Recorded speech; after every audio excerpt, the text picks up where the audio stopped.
നബി തങ്ങളെ നാശിപ്പിക്കാൻ വേണ്ടി നബി തങ്ങളെ നാശത്തിന് ദുആ ചെയ്തുകൊണ്ട് പ്രവാചകനെതിരെ പ്രതികരിച്ചപ്പോ മലക്ക് ജിബ്രീൽ അലൈഹിസ്സലാം കടന്നു വന്നുകൊണ്ട് പരിശുദ്ധ ഖുർആൻ ഓതി കൊടുക്കുകയാണ്. ബിസ്മില്ലാഹിർ റഹ്മാനിർ റഹീം. തബ്ബത് യദാ അബീ ലഹബിൻ വതബ്ബാ മാ അഗ്നാ അൻഹു മാലുഹു വമാ കസബ സയസ്ലാ نارا ذات لهب وامرأته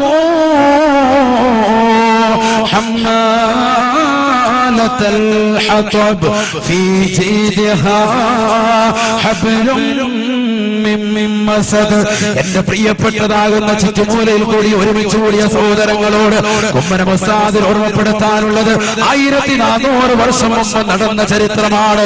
ലോകത്തിന്റെ നായകൻ തന്റെ പ്രിയപ്പെട്ട കുടുംബക്കാർക്ക് വേണ്ടി തന്റെ പ്രിയപ്പെട്ടതാകുന്ന ജനങ്ങളെ ഇസ്ലാമിലേക്ക് ക്ഷണിക്കാൻ വേണ്ടി പരിശുദ്ധ പ്രവാചകന്റെ തിരുചാരത്തേക്ക് ഖുർആനിന്റെ ആയത്തിറങ്ങിക്കൊണ്ട് അവിടുത്തെ ഏറ്റവും അടുത്ത കുടുംബക്കാർക്ക് സ്വർഗത്തെ കുറിച്ച് മുന്നറിയിപ്പ് കൊടുക്കണേ, സ്വർഗത്തെ പരിചയപ്പെടുത്തി കൊടുക്കണേ എന്ന് പരിശുദ്ധ ഖുർആനിന്റെ ആയത്തിറങ്ങിയപ്പോ സന്തോഷത്തോടുകൂടി തന്റെ പ്രിയപ്പെട്ട നാട്ടുകാരെ മുഴുവനും ഒരുമിച്ച് കൂട്ടിയ പ്രവാചകൻ അബൂ ഖുബൈസ് മലയുടെ മുകളിലേക്ക് കയറി നിന്നുകൊണ്ട് ജനങ്ങളെ വിളിക്കുകയാണ്. യാ ബനൂ ഫിഹർ വയാ ബനൂ അദിയ. അല്ലയോ അദിയ ഗോത്രമേ, അല്ലയോ ഫിഹർ ഗോത്രമേ, എന്നെ കൊണ്ട് നിങ്ങൾ വിശ്വസിക്കുമോ? ഞാൻ അല്ലാഹുവിന്റെ ദൂതനാണ്, ദൂതനാ. ഞാൻ അഷ്റഫുൽ ഖൽഖാണ്, ലോകത്തിന്റെ നായകനാണ്, നായകനാണ്. എനിക്ക് വേണ്ടിയാണ് ഈ ലോകത്തുള്ള സർവ്വസൃഷ്ടിജാലങ്ങളെയും പടച്ചറപ്പ് പടക്കപ്പെട്ടത് എന്ന് റസൂലുള്ളാഹി പറഞ്ഞില്ല. ഹബീബായ നബി തങ്ങൾ ആ പാമരരാകുന്ന ജനങ്ങളോട് പറഞ്ഞത് ഇന്നീലക്കും നദീറും മുബീൻ, നിങ്ങൾക്ക് ഞാൻ വ്യക്തമായ മുന്നറിയിപ്പുകാരനാണ്. പക്ഷേ ദീനീ പ്രബോധനം വെറുത്തുകൊണ്ട് ദീനീ പ്രബോധനത്തിനെതിരായി കൊണ്ട് ആദ്യമായി കടന്നു വന്ന വ്യക്തി അബൂ ലഹബാണ്. റസൂലുള്ളാഹിന്റെ പിതൃവ്യനാണ്, റസൂലുള്ളാഹിന്റെ മൂത്താപ്പയാണ്. നബി തങ്ങളുടെ മുന്നിൽ നിന്നുകൊണ്ട് നബിയോട് പറയുകയാണ്, തബ്ബല്ലക യാ മുഹമ്മദൂ, മുഹമ്മദേ നീ നശിക്കട്ടെ എന്ന് അബൂ ലഹബ് പറയേണ്ട താമസം ജിബ്രീൽ അലൈഹിസ്സലാം കടന്നു വന്നുകൊണ്ട് വിശുദ്ധ ഖുർആൻ ഓതി കൊടുക്കുകയാണ്. തബ്ബത് യദാ അബീ ലഹബ് വതബ്ബ. അബൂ ലഹബിന്റെ ഇരുകരങ്ങളും നശിക്കട്ടെ, അബൂ ലഹബ് തുലയട്ടെ, അബൂ ലഹബ് നശിക്കട്ടെ. ഈ ലോകത്തെ ഇസ്ലാമിക ശരീഅത്തിനെതിരെ ആരൊരുവൻ വാണോങ്ങിയ ഏക സിവിൽ കോഡിനെതിരെ ശക്തമായിട്ട് ഉന്നയിക്കുന്ന വാദിയതികൾ ഉലമാക്കൾ ശക്തമായിട്ട് തീരെഴുതി കളയുമ്പോ ഈ പരിശുദ്ധമാക്കപ്പെട്ട മതവിജ്ഞാന വേദികൾ വെച്ചുകൊണ്ട് ഉസ്താദുമാരെ സാക്ഷി നിർത്തിക്കൊണ്ട് ഉസ്താദ് ഓർമ്മപ്പെടുത്തുകയാ, ഏക സിവിൽ കോഡ് അംഗീകരിച്ചു തരൂല, ഏക സിവിൽ കോഡ് അംഗീകരിച്ചു തരൂല. എന്തേ കാരണം? ഇത് നബി തങ്ങളുടെ ശരീഅത്താണ്, ഇത് റസൂലുള്ളാഹിന്റെ മാത്രം ശരീഅത്തല്ല, ഇത് നൂഹ് നബിയുടെ കാലഘട്ടം മുതൽ തുടങ്ങിയതായ പരിശുദ്ധമാക്കപ്പെട്ട ശരീഅത്താണ്.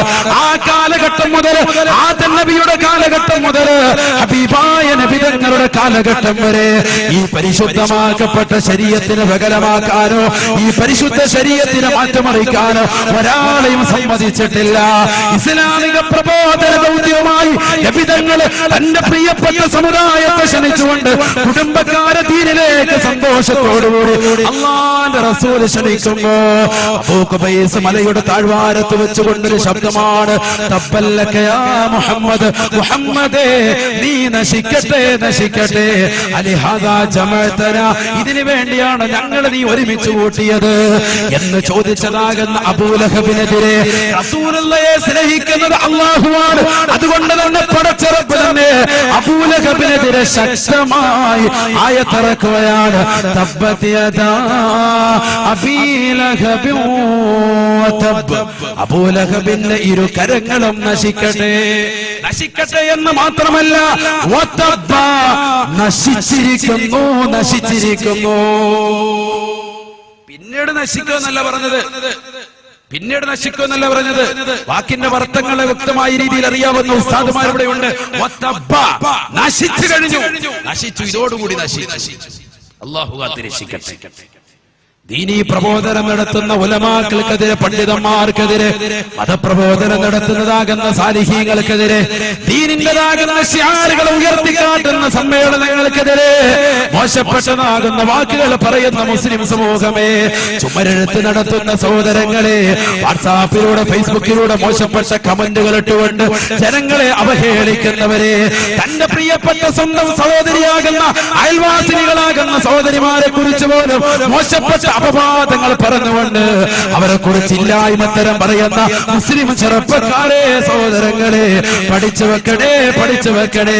ആദ്യമായി ആക്ഷേപം ചൊരിഞ്ഞതാകുന്ന അബൂലഹബിനെ കുറിച്ച് അല്ലാഹുവിന്റെ വിശുദ്ധ ഖുർആനിൽ ആയത്തിറങ്ങുകയാണ്. തമ്മത് യദാ അബീ ലഹബ് വതബ്ബ. അബൂലഹബ് നശിച്ചട്ടെ, അബൂലഹബ് നശിച്ചിരിക്കുന്നു. മാ അഗ്നാ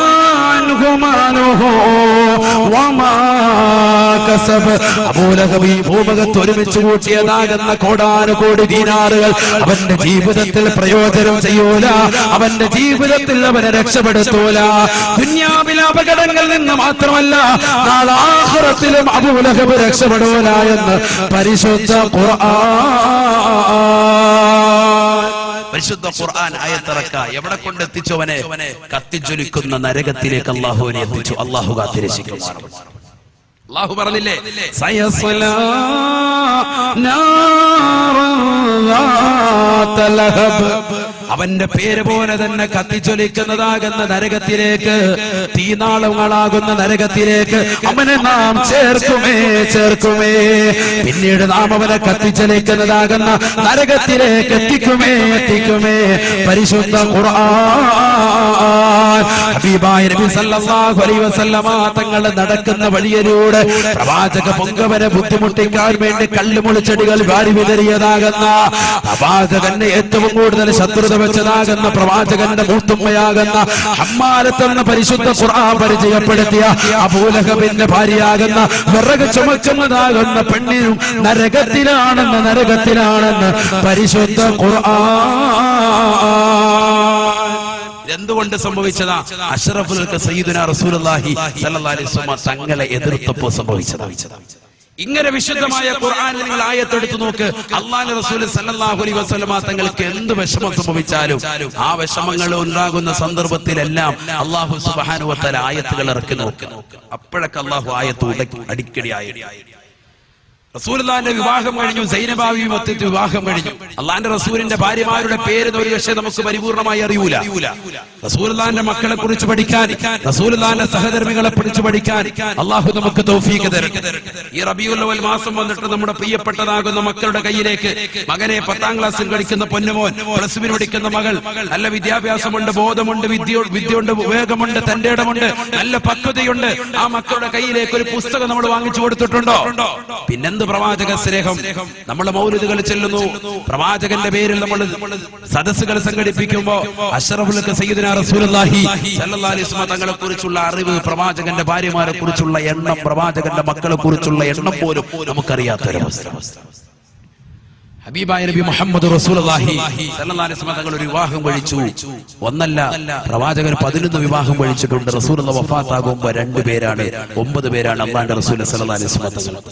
9 ഭാര്യ. അല്ലാഹുവിന്റെ റസൂൽ സ്വല്ലല്ലാഹു അലൈഹി വസല്ലം തങ്ങൾ തന്റെ പ്രിയപ്പെട്ട ഭാര്യയാകുന്ന സൈനബാവി വിവാഹം കഴിച്ചിട്ട് ആദ്യ രാത്രിയുടെ സുദിനമാണ്. തന്റെ പ്രിയപ്പെട്ടതാകുന്ന കൂട്ടുകാർക്ക് പ്രവാചകൻ വലീമത്ത് സൽക്കാരം നടത്തി. വലീമത്ത് സൽക്കാരം കഴിഞ്ഞിട്ട് പ്രവാചകന്റെ വീട്ടിൽ നിന്ന് സഹാബത്തെ കയറാൻ പോകുന്നില്ല. അവർ റസൂലുള്ളാഹിക്ക് നേരം പോക്കാകുമല്ലോ എന്ന് കരുതി കുറച്ചു നേരം വർത്താനം പറഞ്ഞുകൊണ്ട് വീട്ടിൽ അങ്ങനെ ഇരുന്നു. സമയം അല്പം വൈകിപ്പോയി. റസൂലുള്ളാഹിന്റെ മനസ്സ് വിഷമിച്ചു. കാരണം എന്താ? അതിഥികളെ സൽക്കരിക്കുന്ന റസൂലുള്ളാഹി സ്വല്ലല്ലാഹു അലൈഹി വസല്ലം തങ്ങൾ എങ്ങനെ ഇവരെ പറഞ്ഞു വിടും? ആതിഥേയ മര്യാദ അനുസരിച്ച് പോകാൻ വേണ്ടി എങ്ങനെ പറയും? ഹബീബായ നബി സല്ലല്ലാഹു അലൈഹി വസല്ലം തങ്ങളുടെ ഹൃദയത്തിലുള്ള കാരുണ്യമല്ലേ ലോകത്തിന്റെ നായകൻ. അതുകൊണ്ടല്ലേ റഹ്മത്തുൽ ലിൽ ആലമീൻ, ലോകത്തുള്ള സർവ്വ ആളുകൾക്കും കാരുണ്യമെന്ന് പരിശുദ്ധ ഖുർആൻ വിശേഷിപ്പിച്ചത്. ലോകത്ത് ഒരാളെയും ഒരു വ്യക്തിയെയും പരിശുദ്ധ ഖുർആൻ ഒരു പ്രവാചകരെയും ഇത്തരത്തിൽ വിശേഷിപ്പിച്ചതായി കാണാൻ പറ്റൂല. ഞാനതൊക്കെ ജുമാ ഭാഷണത്തിൽ പറഞ്ഞിട്ടുള്ള വിഷയമാണ്. അതുകൊണ്ട് ഞാൻ അതിലേക്ക് കടക്കുന്നില്ല. ആദരവായ നബി മുഹമ്മദ് റസൂലുള്ളാഹി സല്ലല്ലാഹു അലൈഹി വസല്ലമ തങ്ങൾ റഹ്മത്തുൽ ലിൽ ആലമീൻ, കാരുണ്യത്തിന്റെ തിരുദൂതർ, ലോകത്തുള്ള സർവ്വ ആളുകൾക്കും കാരുണ്യം. ആ പ്രവാചകർ സല്ലല്ലാഹു അലൈഹി വസല്ലമ തങ്ങൾ കാരുണ്യമായതുകൊണ്ട് തന്നെ തന്റെ പ്രിയപ്പെട്ട കൂട്ടുകാരോട് എങ്ങനെ പറയുമെന്ന് ലജ്ജിച്ചുകൊണ്ട് പ്രവാചകൻ മിണ്ടാതിരുന്നു. എണീറ്റ് പോകാൻ പ്രവാചകൻ പറഞ്ഞില്ല. അല്പനേരം നീണ്ടുപോയി, മനസ്സൽപ്പം വിഷമിച്ചുപോയി. നസലൽ അമീൻ മലക്ക് ജിബ്രീൽ അലൈഹിസ്സലാം. ഉടനടി ജിബ്രീൽ അലൈഹിസ്സലാം ഇറങ്ങാൻ. ഞാൻ ഈ ആയത്തൊക്കെ എന്തിന് എന്റെ പ്രിയപ്പെട്ട സഹോദരങ്ങൾ ഓർമ്മപ്പെടുത്തുന്നുണ്ട്. ഒരുപാട് ചരിത്രങ്ങൾ പ്രവാചകന്റെ പ്രേമത്തെ കുറിച്ച്, പ്രവാചകനെ സ്നേഹിച്ചതിനെ കുറിച്ച് പറയാനുള്ള സമയത്ത് പോലും ഞാൻ എന്തിനു വേണ്ടി ഈ ആയത്തുകൾ നിങ്ങളുടെ മുന്നിൽ ഓതിക്കേൽപ്പിക്കുകയും പറയുകയും ചെയ്യുന്നതെന്ന് വെച്ചാൽ, അള്ളാഹു നമ്മുടെ പ്രവാചകനെ എത്രത്തോളം സ്നേഹിച്ചു എന്നുള്ളതിന് തെളിവാണ് വിശുദ്ധ ഖുർആൻ മുഖേന ഞാൻ നിങ്ങളുടെ മുന്നിൽ സമർപ്പിക്കുന്നു.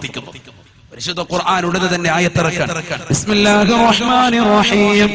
ലാ തദ്ഖുലൂ ബുയൂതൻ നബി ഇല്ലാ അയ്യുഅദന ലക്കും. അല്ലാഹുവിന്റെ റസൂലിന്റെ വീട്ടിലേക്ക് അനുവാദം ഇല്ലാതെ കടക്കാൻ പാടില്ല എന്ന് മാത്രമല്ല, ലോകത്തുള്ള എല്ലാ സംവിധാനങ്ങളും അങ്ങനെ തന്നെയാണ്. എല്ലാവരും അവരൊരു മറ്റൊരു വീട്ടിൽ പോകുമ്പോഴത്തേക്ക് അനുവാദം വാങ്ങണം എന്ന് മാത്രമല്ല, സ്വന്തം വീട്ടിൽ പോയാലും അനുവാദം വാങ്ങണം. ഇതാണ് പരിശുദ്ധ ശരീഅത്തിന്റെ നിയമം. ജാബിർ റളിയല്ലാഹു തആല അൻഹു റസൂലുള്ളാഹിയോട് ചോദിച്ചു, നബിയെ, എന്റെ ഉമ്മ മാത്രമേ ഉള്ളൂ വീട്ടില്, പിന്നെന്തിനാ ഞാൻ അനുവാദം വാങ്ങുന്നത് എന്ന് അല്ലാഹുവിന്റെ റസൂലിനോട് ചോദിച്ചു. സ്വന്തം വീട്ടിൽ പോകുമ്പോൾ അനുവാദം വാങ്ങണം. റസൂലുള്ളാഹി ചോദിച്ചു, അതുരീദു അൻ തറാ ഉമ്മക ഉരിയാന, നിന്റെ ഉമ്മ നഗ്നയായി നിൽക്കുന്നത് കാണാൻ നീ ഇഷ്ടപ്പെടുന്നുണ്ടോ മുഹമ്മദ് റസൂലുള്ളാഹി എന്ന് പറഞ്ഞാൽ, അവരൊരു പക്ഷെ തുണിമാറിക്കൊണ്ടിരിക്കുന്ന അവസരത്തിലായിരിക്കും നീ കടന്നു ചെല്ലുക. അതുകൊണ്ട് വീട്ടിൽ കടന്നു ചെല്ലുമ്പോൾ പെട്ടെന്ന് വാതിൽ തുറന്ന് നീ കടന്നു ചെല്ലരുത് എന്ന് മുഹമ്മദ് റസൂലുള്ളാഹി.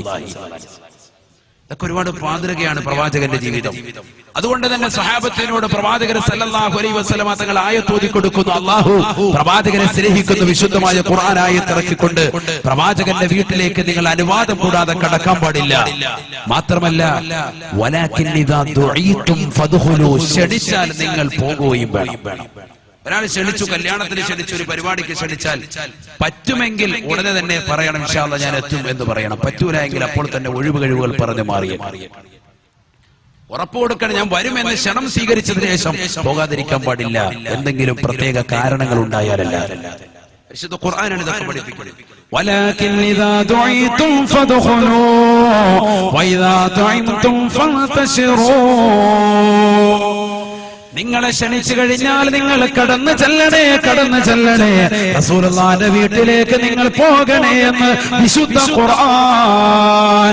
വഇദാ തഅമുതും ഫന്തശിറൂ, നിങ്ങൾ ഭക്ഷണം കഴിച്ചാലോ നിങ്ങൾ വേഗം തന്നെ തിരിച്ചു പോകണേ. സൈനബ ബീവിയുടെ കല്യാണം കഴിഞ്ഞ് പ്രവാചകർ സല്ലല്ലാഹു അലൈഹി വസല്ലമ തങ്ങൾ തന്റെ പ്രിയപ്പെട്ട അനുയായികൾക്ക് സൽക്കാരം നടത്തിയിട്ട് ആ സൽക്കാരം കഴിഞ്ഞ് പോകാത്തതിന്റെ പേരിൽ മനസ്സൊന്ന് ചെറുതായി നബി തങ്ങൾക്ക് വേദനിച്ചപ്പോ പരിശുദ്ധ ഖുർആൻ ആയത്തിറക്കുകയാണ്. ഇദാ തഅംതും ഫന്തശിറൂ, ആഹാരം കഴിച്ചാൽ പിന്നീട് വേഗം തന്നെ പോകണേ.